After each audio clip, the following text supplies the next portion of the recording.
Hello बच्चों, आज अपन हम बात करेंगे बीए पार्ट थर्ड के के money banking and public finance के लेसन की। इसमें आज अपन देखेंगे सार्वजनिक वित्त का अर्थ एवं क्षेत्र। सार्वजनिक वित्त हमारे अर्थशास्त्र का अब आजकल एक बहुत महत्वपूर्ण विषय माने जाने लगा है और इसके अंतर्गत हम सभी तरह की सरकारें, चाहे वो केंद्रीय सरकार है, चाहे राज्य सरकार है, चाहे वो स्थानीय सरकार है, उनके आय व्यय, उधार और वित्तीय प्रशासन, इन सब का अध्ययन हम इसमें करते हैं। हर साल लोग केंद्रीय और राज्य के बजट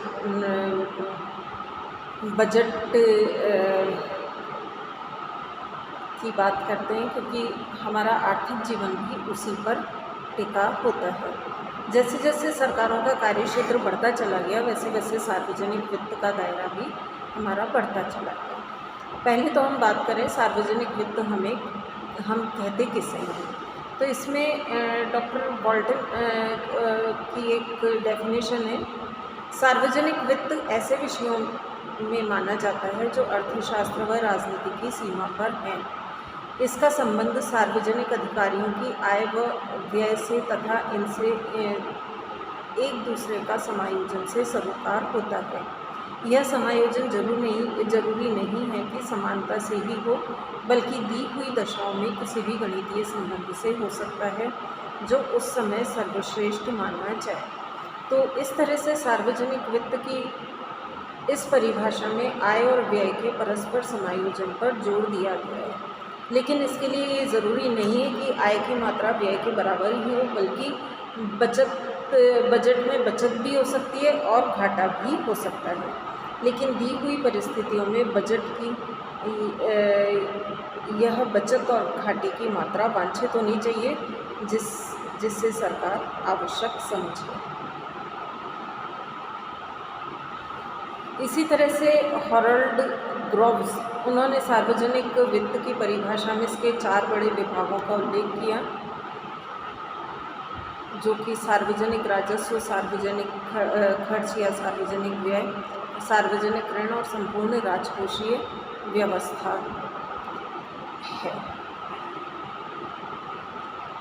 प्रोफेसर R.A. मस्ग्रेव, इन्होंने भी अपनी सार्वजनिक वित्त की परिभाषा दी और कार्य क्षेत्र इसका बताया, और उनका ये कहना था कि सार्वजनिक परिवार की क्रियाओं में आय और व्यय के मौद्रिक प्रवाहों का तो समावेश होता ही है, लेकिन उसमें वित्त के मूल प्रश्न शामिल नहीं होते।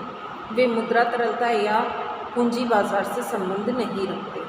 वस्तुतः ये साधन आवंटन, आय के वितरण, पूर्ण रोजगार और मूल्य स्थिरता व विकास की समस्याएं होती हैं। अतः हमारा काम सार्वजनिक अर्थव्यवस्था के सिद्धांतों की छानबीन करना है, अधिक सुनिश्चित रूप से आर्थिक नीति के उन पहलुओं की जांच करना है जो सार्वजनिक बजट की क्रियाओं में प्रयुक्त की जाती हैं।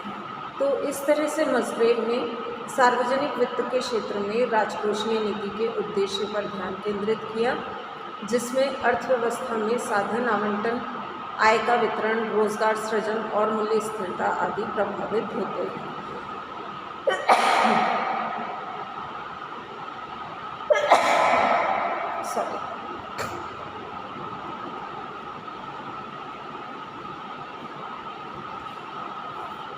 हम बात करें सार्वजनिक वित्त की प्रकृति की, तो सार्वजनिक वित्त की प्रकृति की बात करें उससे पहले हम कुछ शब्दावली को समझ लें, जिसमें सबसे पहला है कार्यात्मक वित्त।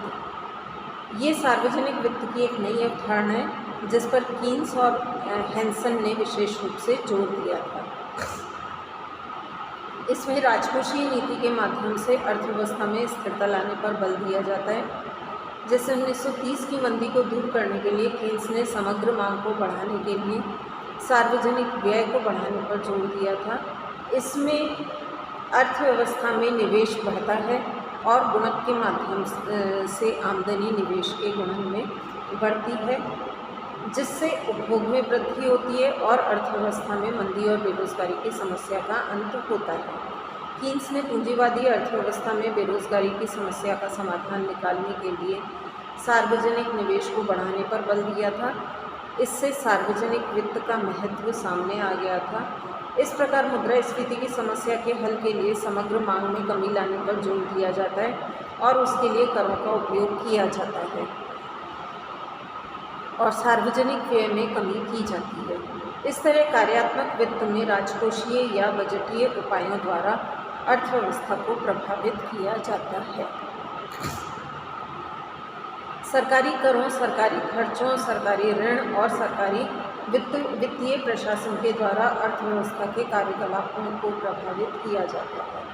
इससे देश में मुद्रा की पूर्ति और समग्र मांग प्रभावित होती है। जैसे घाटे की वित्त व्यवस्था में नई मुद्रा का सहारा लिया जा सकता है, जिससे देश में मुद्रा की पूर्ति बढ़ती है। करों से केवल सरकारी राजस्व प्राप्त नहीं होता, बल्कि इनसे लोगों की क्रय शक्ति भी कम होती है। इस तरह सार्वजनिक व्यय में परिवर्तन करके समग्र मांग को परिवर्तित किया जा सकता है। यानी सार्वजनिक वित्त के इस रूप को यानी कार्यात्मक वित्त का उद्देश्य अर्थव्यवस्था में मांग को प्रभावित करना माना जाता है। दूसरा शब्द हमारे सामने बार बार आता है, वो है संघीय वित्त। यह व्यवस्था भारत जैसे संघीय देश में अपनाई जाती है। इसमें एक तरफ केंद्र होता है और दूसरी तरफ राज्य होते हैं। दोनों के अपने अपने कार्य क्षेत्र होते हैं और दोनों के अपने अपने वित्त जुटाने के क्षेत्र या साधन भी होते हैं। भारत में संघीय ढांचा होने से केंद्र राज्य वित्तीय संबंधों का विषय बहुत महत्वपूर्ण और रोचक माना गया है और ये काफ़ी चर्चा का विषय भी रहा है।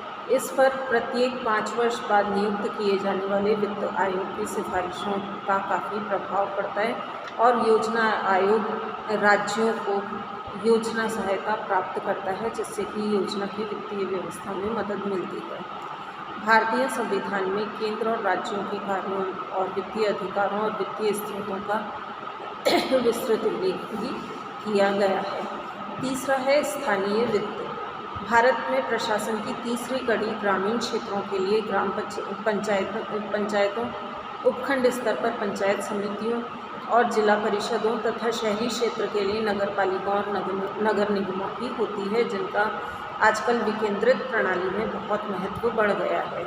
इस पर कई प्रकार के कार्यों की जिम्मेदारी होती है और उन्हें निभाने के लिए इनके अपने वित्तीय स्रोत होते हैं, लेकिन इन्हें राज्य सरकारों से प्राप्त अनुदानों पर आश्रित रहना पड़ता है, क्योंकि इनके स्वयं के वित्तीय साधन बहुत सीमित होते हैं।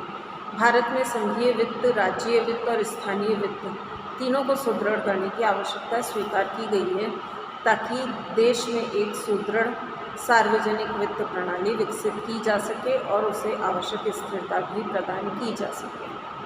सार्वजनिक वित्त की प्रकृति के संबंध में ये भी विवाद सामने आता है कि ये वास्तविक विज्ञान है या आदर्शात्मक विज्ञान है। इस संबंध में सार्वजनिक वित्त के विशेषज्ञों में थोड़ा सा मतभेद पाया जाता है। क्लासिकल अर्थशास्त्री सार्वजनिक वित्त को एक वास्तविक विज्ञान मानते थे। उनका ये कहना था कि स्वतंत्र बाजार व्यवस्था में सरकार का हस्तक्षेप कम से कम होता है, इसलिए सरकार का अर्थव्यवस्था में योगदान न्यूनतम और अत्यंत सीमित होता है, इसलिए बजट का आकार छोटा होता है। उनके अनुसार राजकोषीय समस्या एक विशुद्ध और सरल किस्म की होती है और इसमें कम कर, खर्च और कर्ज इनका अर्थव्यवस्था पर पड़ने वाले प्रभावों को दर्शाया जाता है, लेकिन साथ में आर्थिक सामाजिक नीति से जोड़ने की आवश्यकता नहीं होती। निजी क्षेत्र आर्थिक क्रियाओं का संचालन करता है और इसमें सार्वजनिक वित्त को हस्तक्षेप नहीं करना चाहिए। निजी क्षेत्र सार्वजनिक क्षेत्र से ज़्यादा कार्यकुशल होता है। राजकीय हस्तक्षेप से हमेशा हानि का अंदेशा बना रहता है। बाद में न्यू क्लासिकल इकोनॉमिस्ट जैसे मार्शल और एजवर्थ, इन्होंने भी सार्वजनिक वित्त को बहुत कम महत्व दिया। बेस्टेबल, हेरोल्ड ग्रोव्स, पी टेलर, इन्होंने भी सार्वजनिक वित्त के विश्लेषणात्मक पहलुओं पर ही अपना ध्यान केंद्रित रखा और इस विषय को एक वास्तविक विज्ञान माना। इनके अनुसार सार्वजनिक वित्त का संबंध क्या से है, न कि क्या होना चाहिए से। सार्वजनिक वित्त में कर और खर्च की नीतियों का मात्र सैद्धांतिक अध्ययन किया जाता है, लेकिन इनके सामाजिक आर्थिक प्रभावों को जानने की कोशिश नहीं की जाती है।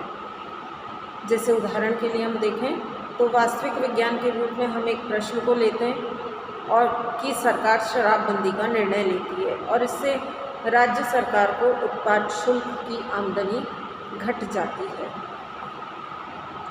और हम इसका इस क्षेत्र में रोज़गार, उत्पादन, बिक्री और सरकारी राजस्व पर प्रभाव आते हैं।